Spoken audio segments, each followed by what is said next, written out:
Hallo, mein Name ist Jessica. Herzlich willkommen auf meinem Kanal Voyage to Go und herzlich willkommen im südenglischen Plymouth.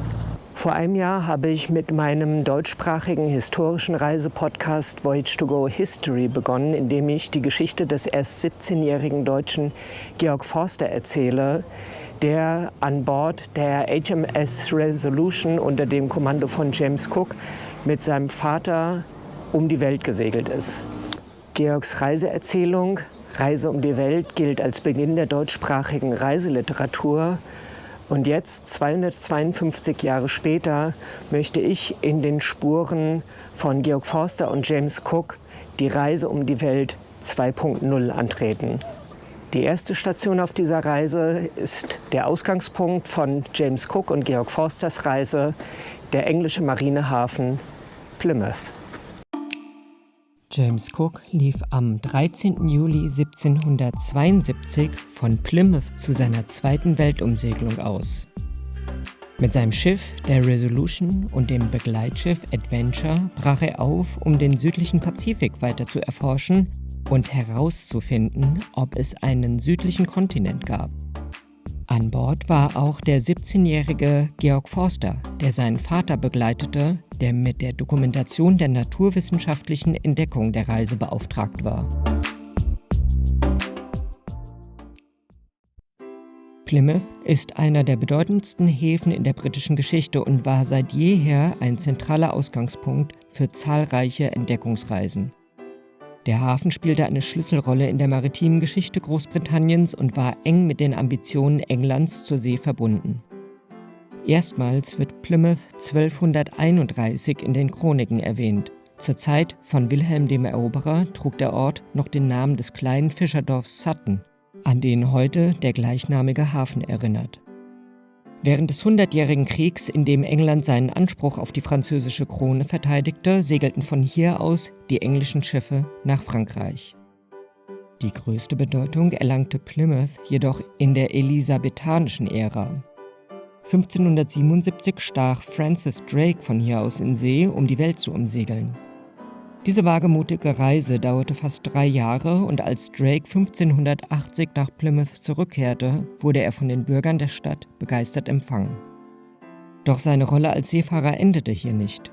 Nur wenige Jahre später, 1588, spielte Drake eine entscheidende Rolle in der Schlacht gegen die spanische Armada.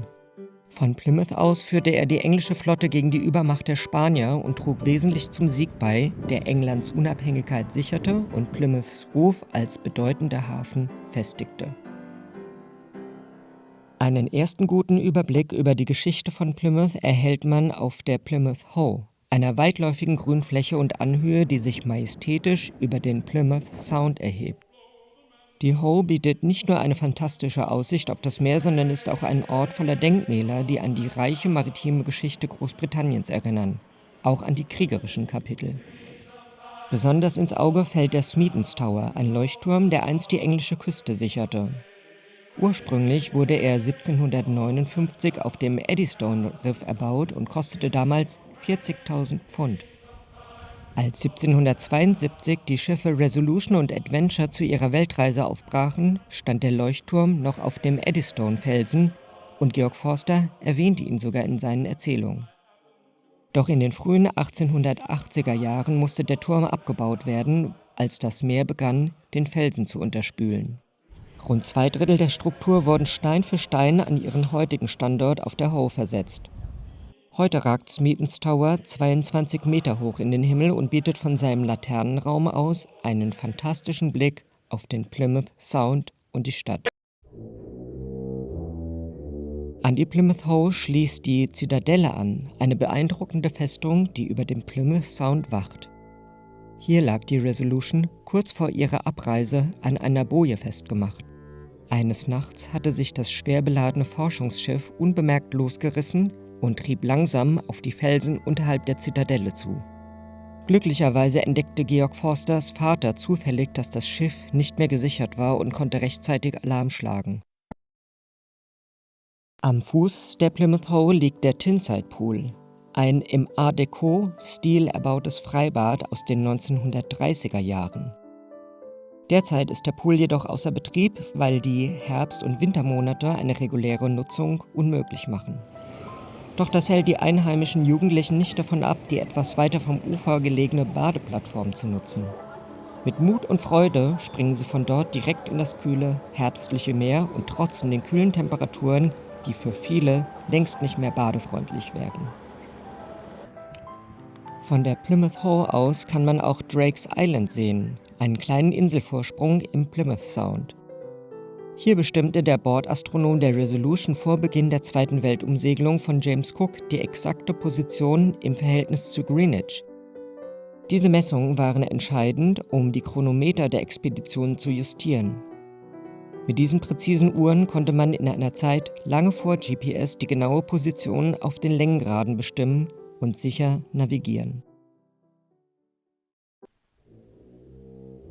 Plymouth besitzt heute nur noch wenige historische Gebäude, denn die Stadt wurde im Zweiten Weltkrieg durch Bombardierungen stark zerstört. Im sogenannten Plymouth Blitz, einer Serie heftiger Luftangriffe der deutschen Luftwaffe, wurde die Stadt 1941 nahezu dem Erdboden gleichgemacht. Kaum ein Gebäude blieb unversehrt und der Wiederaufbau prägte das Stadtbild durch graue Betonarchitektur. Ein eindrückliches Mahnmal an die Zerstörung ist die Ruine der Charles Church, die bei den Angriffen schwer getroffen wurde. Die Kirche wurde nicht wieder aufgebaut und dient heute als Denkmal für die vielen Toten der Bombenangriffe, die im Herzen der Stadt ihr Leben verloren. Der einstige Charme vergangener Tage ist heute fast nur noch am Hafen spürbar, wo sich Flair und Atmosphäre erhalten haben. Das Hafenviertel Barbican ist eines der wenigen Viertel in Plymouth, das seinen historischen Charme bewahrt hat. Hier reihen sich alte Gaststätten, traditionelle Pubs und kleine Läden aneinander, die an vergangene Zeiten erinnern. Im 18. Jahrhundert war das Barbican ein geschäftiges Zentrum, als Georg Forster und James Cook von Plymouth zu ihrer zweiten Weltumsegelung aufbrachen. Damals waren die Gassen voller Seeleute, Händler und Abenteurer, die sich vor langen Reisen hier sammelten. Die Atmosphäre des Barbican lässt auch heute noch die Erinnerung an jene Zeiten lebendig werden, als Plymouth das Tor zur Welt war. Ein besonderes Symbol dieser Zeit sind die Mayflower Steps, die an ein bedeutendes Ereignis erinnern. Im Jahr 1620 lief die Mayflower, von Southampton kommend, in den sicheren Hafen von Plymouth ein, um Proviant aufzunehmen, bevor sie ihre Reise in die neue Welt fortsetzte. Diese erfolgreiche Überfahrt steht für den Mut und den Durchhaltewillen der Siedler und zeigt, dass Plymouth nicht nur ein Hafen, sondern ein Symbol für Abenteuer und neue Möglichkeiten ist.